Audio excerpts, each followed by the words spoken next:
Fala aí, gente, tudo bem? O meu nome é Pedro, eu sou um estudante de Engenharia de Materiais na UFRJ, faço parte do coletivo Força Motriz e hoje nós estamos fazendo esse vídeo para fazer a seguinte pergunta: quem não sofreu ou sofre com cálculo e física na engenharia?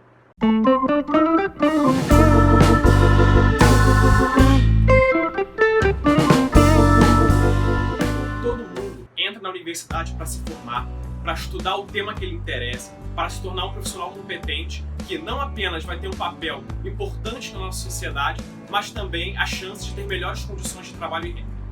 Todavia, esse sonho de muitos alunos é frustrado logo no começo do curso ao se deparar com as matérias de cálculo e física. Ensino anacrônico e pouco interativo, altas taxas de reprovação e praticamente nenhum diálogo com os estudantes torna essas matérias uma experiência terrível para quase a totalidade dos graduandos de engenharia. Porém, sempre que essa questão é colocada para os institutos responsáveis, a resposta é a mesma. As matérias são difíceis mesmo e os alunos têm que estudar mais. Ou seja, o problema são os estudantes.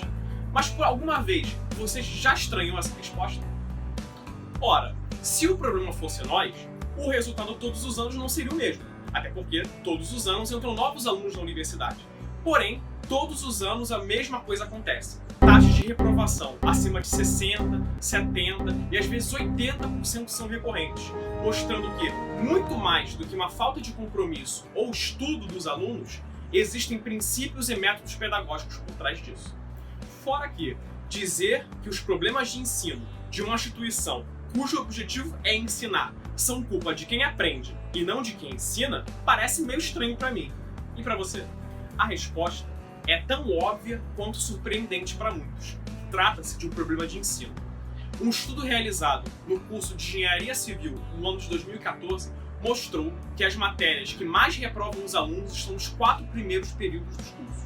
Entre essas matérias, lideram os rankings de reprovação os cálculos e as físicas, que são matérias com critérios de aprovação extremamente elevados, quase sempre importados diretamente de padrões de universidades europeias ou norte-americanas. Esse padrão importado, extremamente elevado, que é tratado como orgulho e como principal sinal de valor dos estudantes, é baseado numa falsa meritocracia que trata como iguais alunos privilegiados ou não. Uma falsa meritocracia que, ao invés de dar uma atenção especial para os alunos com mais dificuldade, usa a reprovação como principal e único método educacional para os estudantes que não conseguiram atingir esse padrão que nos dizem ser o melhor.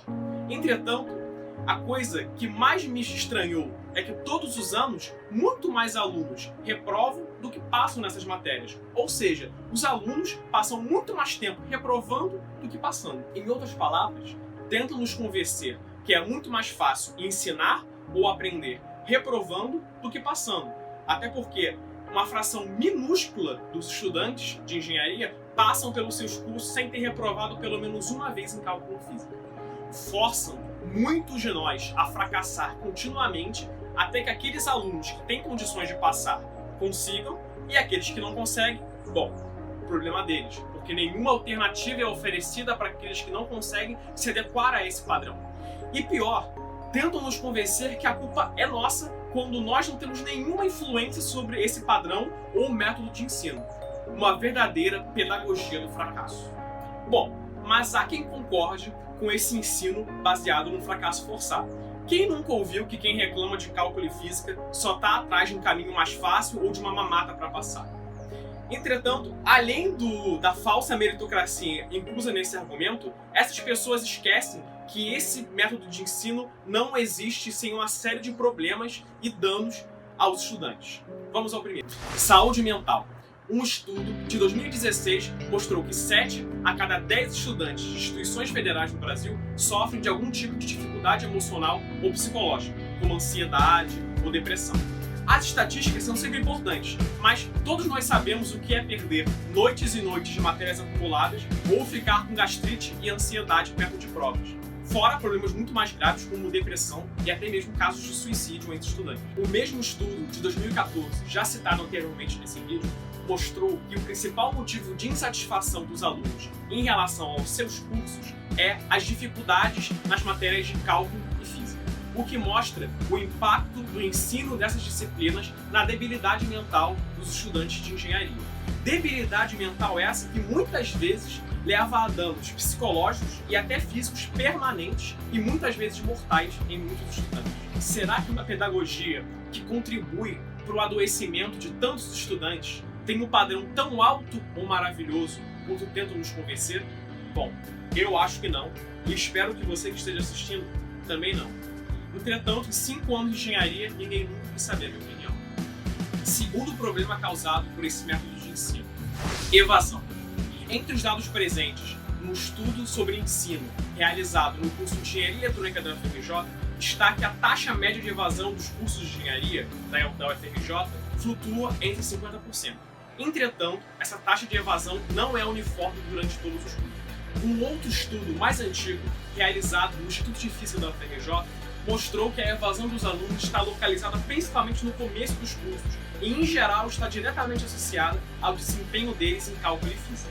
Ora, com altas taxas de reprovação e como uma das principais razões da insatisfação dos estudantes em relação aos seus cursos, não é de se estranhar que essa evasão esteja diretamente associada ao ensino nessas disciplinas. Esse é um elemento muito grave por 3 motivos. Primeiro, que a evasão na engenharia tem um impacto social direto num país em desenvolvimento que depende de profissionais habilitados para realizar seu avanço científico e tecnológico. Avanço esse que é fundamental para a superação de uma série de problemas socioeconômicos do nosso país. Segundo, porque essa evasão atinge diretamente o direito à educação dos jovens brasileiros, dos quais muitos são obrigados a postergar ou abandonar seus cursos superiores sem a sua vontade, prejudicando sua formação profissional e seu acesso à renda. Terceiro, porque essa evasão tem um recorte de classe e raça muito claro. Por quê? Vamos ver. Um outro estudo realizado em 2014 na UFRJ mostrou que as notas dos estudantes em Cálculo e Física 1 têm uma relação direta com as notas dos mesmos estudantes no Enem. Isso é um dado muito importante, porque segundo uma análise estatística realizada pelo jornal Gaúcha ZH, baseada nas notas do Enem de 2018, existe uma relação direta entre a raça, a classe e o gênero dos estudantes com suas notas no exame, tendo as alunas negras, mulheres e pobres um desempenho em média inferior do que os alunos homens, ricos e brancos. Logo, esses estudantes, em geral cotistas, têm um desempenho inferior nas matérias de cálculo e física. Reforçando esse fato, um estudo realizado pela Folha, baseado nas notas do ENAD, mostrou que, apesar de em muitos cursos os estudantes cotistas terem um desempenho mais elevado do que a maioria dos estudantes, eles têm, em geral, um desempenho menor em cursos de exatas. Além disso, a 5ª pesquisa do perfil socioeconômico e cultural dos estudantes de graduação no Brasil mostrou que os estudantes brancos, contemplados por uma origem menos excludente, trancam seus cursos mais por não gostarem deles do que por serem impedidos de cursá-los. Ou seja, essa pedagogia do fracasso não apenas gera o adoecimento e a evasão dos estudantes, como as causa principalmente nos estudantes negros e pobres, demonstrando assim um caráter extremamente elitista e racista. Como defender uma meritocracia enquanto alguns estudantes tiveram ótimas educações básicas, têm renda elevada e moram em locais privilegiados da cidade, enquanto outros tiveram péssimas educações básicas, têm que trabalhar para sobreviver e moram em periferias ou nas favelas? Existe meritocracia numa corrida de 100 metros em que um corredor começa 80 metros na frente e o outro tem que correr com um tijolo preso na perna? Não seria o verdadeiro papel da universidade pública no Brasil, ao invés de ampliar e reforçar desigualdades sociais e raciais, trabalhar para dar mais auxílio e apoio aos estudantes que mais precisam? De que vale um padrão tão elevado se ele é negado para a maioria dos jovens do Brasil que não consegue nem mesmo passar pelo Enem?